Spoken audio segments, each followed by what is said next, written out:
Welcome to Everyday Delights. Today we are making a popular Mughlai sweet dish, Shahi Tukda. Before we go ahead, subscribe to our channel and hit the bell icon to get the latest recipes. To make the rabdi, start by heating up full fat milk in a large pan.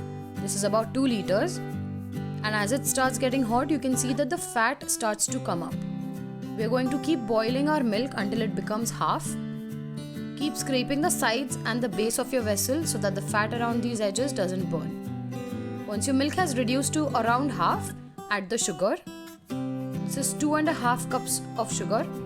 That's around 250 to 300 grams per liter. But sugar can be adjusted according to your taste.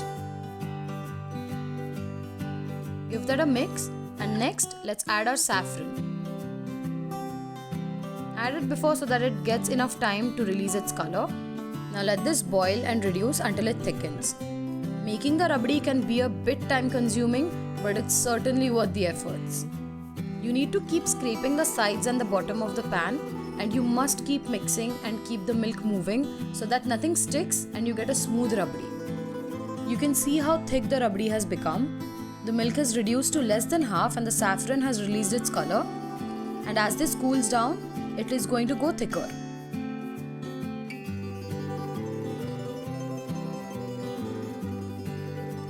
If you like a completely smooth rabdi without the bits and pieces of the fat, just blitz it in the grinder or pass it through a sieve after it cools.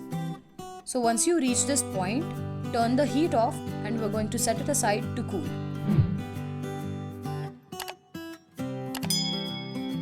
Next, let's quickly make the sugar syrup.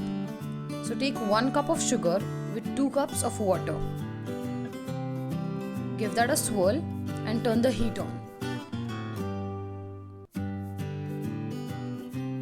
Add a few saffron strands along with a few crushed cardamom pods. You can even add cardamom powder. Now let this boil for about 5 minutes until it's well combined. There is no specific stage needed for this, it's just a basic sugar syrup. Next, in a clean pan, add a couple of spoons of ghee. And once that's hot, we are going to fry our bread slices. I've just cut them up into half. You can go the traditional way and deep fry the bread slices, or you can shallow fry by adding the ghee as needed like we are. Just make sure that there's always enough ghee, as we want a fried bread, not a toasted bread. Flip them after a couple of minutes and fry them until golden brown on both sides. Once that's done, let's take it out of the pan and straight into the sugar syrup. Dip it for a few seconds, drain and transfer it to your plate or your pan. Once you place your sugar dipped bread slices, let's pour the rabdi over.